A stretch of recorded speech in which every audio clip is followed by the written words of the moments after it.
पूरी रात बारिश के कारण मौसम बड़ा खुशनुमा था। पूनम आराम से नहा धोकर किचन में जाती है। मानना पड़ेगा, भगवान दिखाई देते कि उनके आगे किसी की नहीं चल सकती। यही 2 दिन पहले हर न्यूज वाले जोर जोर से सायरन बजा रहे थे, गिरेगा आसमान से गोला, हर तरफ होगा 16 ही 16। और यहाँ भगवान को देखो कैसे टेम्परेचर 45 से 17 कर दिया। पूनम खुद से बात करती हुई पानी गर्म कर रही होती है, तभी पिंकू भागता हुआ किचन में आता है। और ऐसी बारिश के कारण आज वैन भी नहीं आई मम्मा, तो पिंकू स्कूल नहीं गया, नाश्ते में क्या मिलेगा? तू घर पर ही है? हे भगवान, दादी कहाँ है तेरी? एक संडे को तो स्कूल वाले छुट्टी करके मेरी बैंड बजा देते, ऊपर से आज मंगलवार को भी इसने छुट्टी कर ली।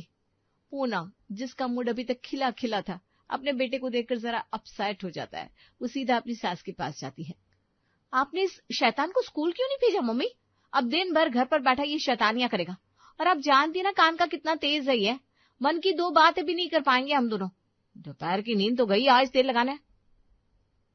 अरे पिंकू कुछ नहीं करेगा बेटा, तू ज्यादा टेंशन मत ले। अब बारिश इतनी हो रही है, वैन वाला आया नहीं, पंकज भी बेचारा सोया हुआ था, और तेरे पापा जी के साथ पिंकू को अकेले भेजना मतलब खुद के पैरों पर कुल्हाड़ी मारना। दोनों दादा पोते साथ में ही मिलके हमारी सारी पोल पट्टी खोल देते हैं।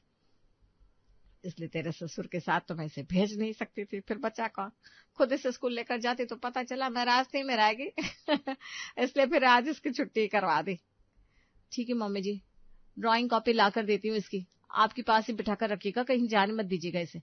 पिंकू, दादी बुला रही है, दादी के पास आ जाओ। पूनम किचन में जाती है और रात के भिगोए हुए गोंद कतीरे और चिया सीड्स को निकालकर एक ग्लास में डाल लेती है, और फिर उसमें ऐड करती है देसी चीनी और ठंडा दूध, फिर थोड़े से केसर और ड्राई फ्रूट्स के साथ गार्निश करके तैयार हुए ठंडे केसरिया दूध को सभी के लिए हॉल में लेकर आती है। देखा पिंकू, मम्मा क्या लेकर आई? इसमें काले काले दाने क्यों डाल देती हूँ मम्मा? इस घर में कोई खाना नॉर्मल क्यों नहीं मिल सकता मुझे? इससे अच्छा मैं स्कूल ही चला जाता, कम से कम वहाँ अपने दोस्तों का टिफिन तो खा सकता। तभी गोविंद कमरे से बाहर आता है और अपनी बहू को आंख मारता हुआ पिंकू को गोद में उठाकर कहता है, बहू तुझे डांट पड़ेगी, क्या जरूरत थी इन दोनों जैसी चीज को दूध में डालने की? हाँ, इसे तो मेरा पिंकू पी रहा है, पर नाश्ता तो तुझे अच्छा बनाना होगा, उसमें कोई छेड़खानी नहीं चलेगी, ठीक है? ना हम दोनों दादा पोते तुझसे नाराज हो जाएंगे। अब सॉरी पापा जी, गलती हो गई, मैं जाकर सभी के लिए टेस्टी टेस्टी नाश्ता बनाकर लेकर आती हूँ। पूनम मुस्कुराते हुए किचन में चली जाती है और फटाफट एक कढ़ाई में सूजी को सेकना शुरू कर देती है। दूसरी तरफ टमाटर, हरी मिर्च और मूंगफली छोटे छोटे पीसेस में चॉप कर लेती है। जैसे ही सूजी सीख जाती है, कढ़ाई में जाता है तेल, पुदीने का पत्ता, हींग और राई, जिसकी खुशबू को सूंघते हुए रिद्धि रसोई में पहुंच जाती है। अरे वाह भाभी, बड़ी अच्छी खुशबू आ रही है, क्या बन रहा है? वैसे तो उपमा बना रही हूँ, पर ये खुशबू पुदीने के पत्तों की है।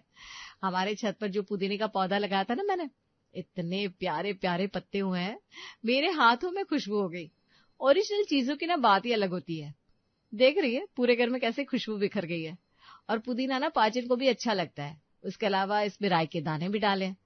मैं सोच रही हूँ ऊपर से जरा सफेद तिल भी डाल दूं, बड़े हेल्दी होते ना वो। अब वैसे तो तुम्हारे भैया हेल्दी खाना खाने से रहे, तो ऐसे घुमा फिरा कर हेल्दी खाना खिला दूं। सच में भाभी, बहू हो तो आपकी जैसी। मेरी ट्रेनर के बताए हुए डाइट से ज्यादा फायदेमंद मुझे आपका खाना लगता है। न ज्यादा तेल न मसाला, पेट भी भर जाता है, न एसिडिटी की प्रॉब्लम कुछ भी। मेरे चेहरे के सारे पिंपल्स चले गए और मेरी कॉन्स्टिपेशन की प्रॉब्लम भी दूर हो गई। रिद्धि से बात करते हुए पूनम उपमा तैयार कर लेती है, साथ में दही में छौंक लगाकर बाहर डाइनिंग टेबल पर ले आती है। ये क्या खाना है मम्मा? किसी दिन तो चाउमीन मैगी दे दिया करो, वो भी नहीं तो कम से कम खाने लायक तो खाना दो। ये सूजी का उपमा मुझे अच्छा नहीं लगता। सूजी कितनी मोटी मोटी होती है, मुंह में चुभती है मेरे। जो चीज जुबान को चुभती है ना बेटा, वो पेट के लिए बहुत अच्छी होती है, वरना मैदा तो पेट की आंतड़ियों में चिपक जाता है। अभी तो हम फिर भी इतना पीसा हुआ आटा खा रहे हैं, पर पहले तो लोग आटा भी दर दरा खाते थे, उससे पेट की प्रॉब्लम होती ही नहीं थी। तभी तो वो लोग 150-200 साल तक स्पाइडरमैन की तरह स्ट्रांग रहते थे। मेरे लिए स्ट्रांग सिर्फ और सिर्फ मेरे पापा है, क्योंकि वो मेरे जैसे है। पर तेरा बाप है कहाँ? ये तो कमरे में भी नहीं है, शायद कहीं निकले हुए हैं। मोहल्ले में दोस्तों से बातें कर रहे होंगे, मैं बुलाकर लाती हूँ। वो भी सभी के साथ नाश्ता कर लेंगे तो मेरा काम सलट जाएगा। पूनम अपने घर से बाहर निकलकर सोसाइटी में यहाँ वहां अपने पति को ढूंढने लगती है। तभी पड़ोसन प्रीत के घर का दरवाजा खुलता है और वहां से बाहर आता है पंकज। ये सुबह सुबह विनोद भाई साहब के यहाँ क्या करने चले गए? तुम्हारा ही घर है पंकज, जब चाहे आओ, इसमें परेशानी वाली क्या बात है? अब बुरा न माने तो वो और मिल सकता है। अच्छा, वो तुम्हें इतना पसंद आया? मुझे लगा ही था, इसीलिए टिफिन भर के तैयार रखा था मैंने, अभी लेकर आती हूँ। अभी तो अंदर से बाहर आए हैं ये, फिर दरवाजे पर खड़े होकर क्यों बातें करने लग गए? सुनाई भी नहीं दे रहा। पास जाकर देखती हूँ। पूनम जैसे ही कदम आगे बढ़ाती है, पंकज वापस से प्रीत और विनोद के घर के अंदर चला जाता है और पूनम हो जाती है हैरान। वो लौट कर वापस अपने घर आती है। उसके पीछे पीछे पंकज भी घर लौटता है, पर डाइनिंग टेबल पर ना रुककर सीधा अपने कमरे में जाकर ऑफिस जाने के लिए तैयार होने लगता है। अरे नाश्ता तो कर लीजिए, उसके बाद तैयार हो जाइएगा। फिर आप कहेंगे कपड़े पर खाना गिर गया, शर्ट खराब हो गई, बॉस ने 4 बातें सुना दी। नाश्ता बहुत खराब है पापा, मैंने भी नहीं किया। मम्मी ने सूजी का उपमा बनाया था। अब चलो ना, मुझे बाहर लेकर जाओ, हम दोनों बाहर जाकर खाएंगे। पंकज कमरे का दरवाजा खुलता है। सॉरी बेटा, मैं लेट हो रहा हूँ।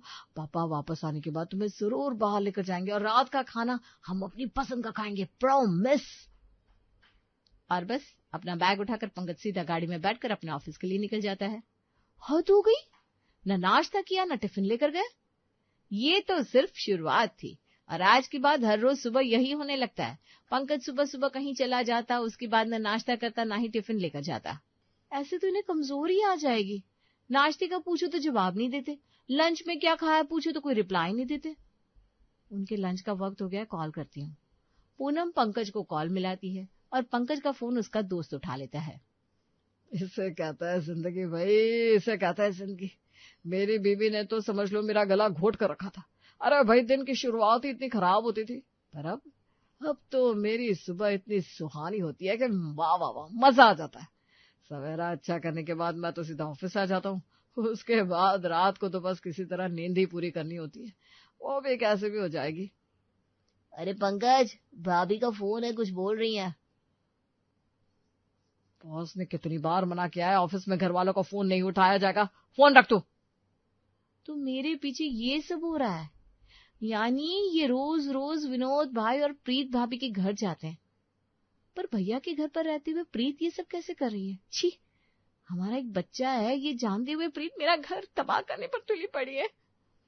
पूनम खून का घूंट पीकर सीधा अपने कमरे से बाहर निकलकर चप्पल पहनकर प्रीत के घर का दरवाजा खटखटाती है।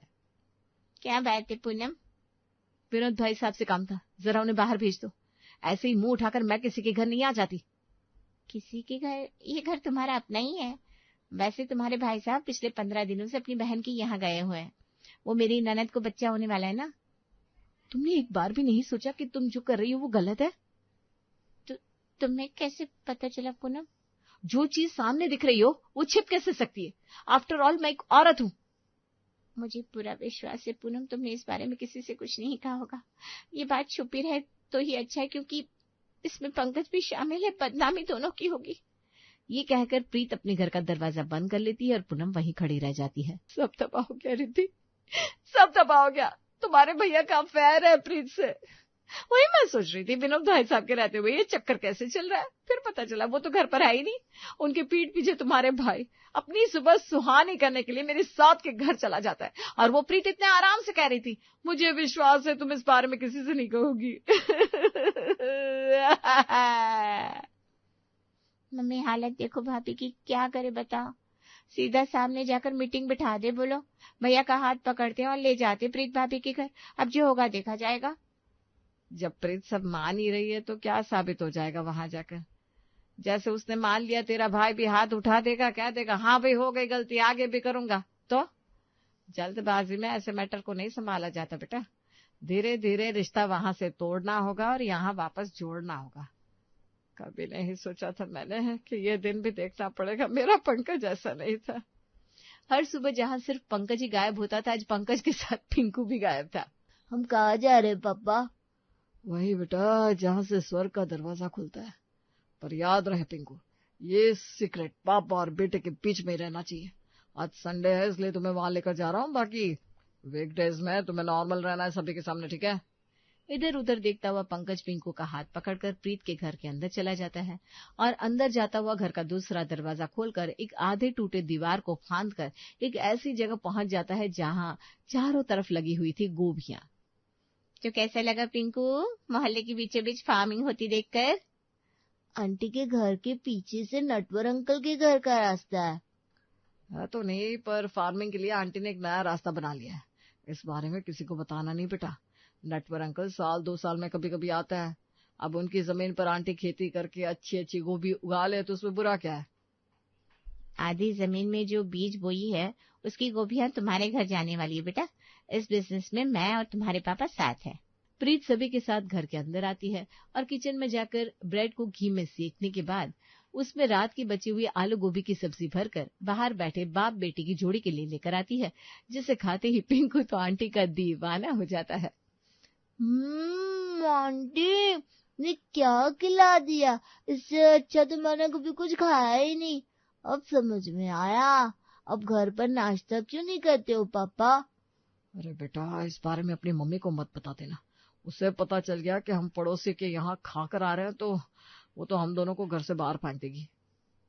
क्या ही नाराज होगी पूनम, कल आई तो थी घर पर। उसे तो सब पहले से ही पता है और उसने मुझसे वादा किया है कि इस बारे में वो किसी को कुछ नहीं बताएगी। तुम्हारी बीवी का सही है, सॉर्टेड है। और वैसे भी सैंडविच कोई खराब चीज तो है नहीं। मैं तो घर पर निकाले हुए घी से सेकती हूँ ब्रेड, और गोभी भी यहीं पीछे उगी हुई है, और मेरे घर पर आलू भी गांव से आते हैं। स्वाद से ही समझ में आ रहा होगा, सब ऑर्गेनिक और हेल्दी है। यही स्वाद तो मैं मिस कर रहा था आंटी। सच में आपके जैसी सैंडविच तो मैंने कभी नहीं खाई। इस सैंडविच के लिए तो मैं कुछ भी कुर्बान कर सकता हूँ। अगली सुबह पिंकू 5 बजे अपने पापा को जगाता है। पापा उठो ना पापा। अरे क्या हुआ, होमवर्क नहीं किया था क्या? वहाँ चले ना पापा। क्या? मैंने तुझे मना किया था ना, इस बारे में घर में बात नहीं करनी। ठीक है, फिर मैं मम्मी को बता देता हूँ। कैसे आप हर वक्त मम्मी के खाने की बुराई करते थे और नाश्ता लेकर उसे खाने के बजाय बाहर डाल देते थे। कभी कभी ना तू साबित कर देता है कि तू मेरी औलाद है। पंकज पिंकू को गोद में उठाकर जैसे कमरे से बाहर निकलने लगता है, पूनम उठकर बैठ जाती है। आप दोनों जरूर मोहल्ले में टहलने जा रहे होंगे, पर मैंने मेन गेट पर ताला लगा दिया है। मम्मी जी ने ये नियम बनाया कि जो नाश्ता करेगा उसे ही घर से बाहर जाने को मिलेगा। तो आप दोनों ब्रश करके डाइनिंग टेबल पर आ जाइए। दिल का रास्ता पेट से होकर जाता है, ये सोचकर पूनम ने आज अपने हेल्दी खाने को छोड़कर सभी के लिए छोले भटूरे बनाए थे। नहीं, ये नहीं हो सकता, ये कोई सपना है। हकीकत है पापा, हकीकत। कभी कभी लोग इतने भूखे हो जाते हैं बेटा कि कचरे को भी मुंह लगाने लगते हैं। इसलिए मैंने ही बहू से कहा कि अपने घर के लोगों का पेट इतना तो भरकर रखना चाहिए कि उन्हें बाहर कहीं जाने की जरूरत ना पड़े। मतलब अच्छा, जो भी मतलब हो, मैं नाश्ता शुरू कर रहा हूँ। पंकज जैसे ही भटूरे का एक टुकड़ा तोड़कर छोले में डुबोकर अपने मुंह में रखता है, अपने मुंह में भटूरे को पूरी तरह भूल जाता है और वो पहला निवाला ही गल नहीं पाता। खाना तो बड़ा स्वादिष्ट लग रहा है, पर सादा खाना खिला खिलाकर तुमने मेरे पेट को ऐसा बना दिया है कि सामने पड़ा छोला भटूरा मुझसे खाया ही नहीं जा रहा। मैं ये छोले खा लूंगा मम्मी, पर भटूरे नहीं खा पाऊंगा। खुद के जैसा अपनी बेटी को भी बना दिया आपने।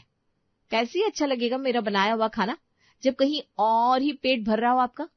देख लीजिए मम्मी जी, आपको लग रहा था मैं इन्हें भूखा रख रही हूँ, खाना नहीं देती, इसलिए ये उस प्रीत के घर जाते हैं। पर ऐसा नहीं है, जिसे गलत करना होता है ना, वो गलत करने के बहाने ढूंढ लेते हैं, और आपके बेटे ने ढूंढ लिया। एक मिनट, किसी के घर जाकर सैंडविच खा लेना मतलब? रोज रोज खाना अच्छी बात नहीं होती, पर मैं उसके पैसे भी देने लगा हूँ प्रीत भाभी को। इतनी भी बड़ी बात नहीं हो गई जो तुम इस तरह बर्ताव कर रही हो मेरे साथ। साफ साफ बोलो, क्या बोलना चाह रहे हो?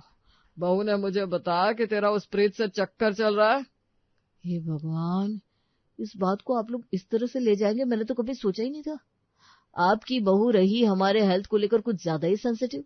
वो जो रूखा खाना बना देती है आप लोग खा लेते हैं।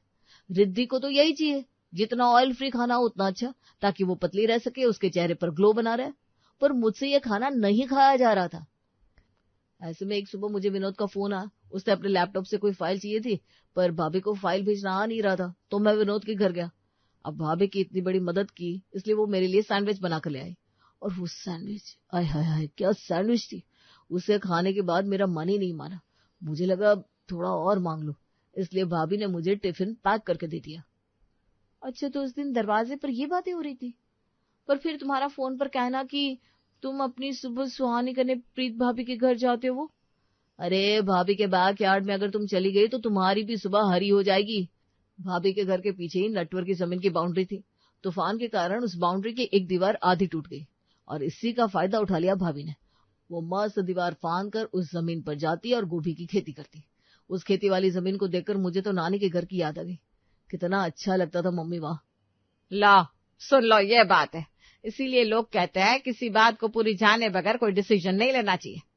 उस दिन अगर तुम दोनों को मैंने रोका ना होता तो पंकज की तो इज्जत ही चली जाती और घर का माहौल खराब हो जाता। स्वालक, मैं आपसे वादा करती हूँ, अब हर सुबह नाश्ते में आलू गोभी की सैंडविच ही आपको खिलाऊंगी। तभी दरवाजे से प्रीत अंदर आती है और कहती है, ऐसा नहीं हो पाएगा। नटवर भैया की वाइफ का फोन आया था, 1 हफ्ते बाद वो लोग आ रहे हैं। जो गोभी उग गई सो उग गई, अब तो जमीन को खाली करना पड़ेगा।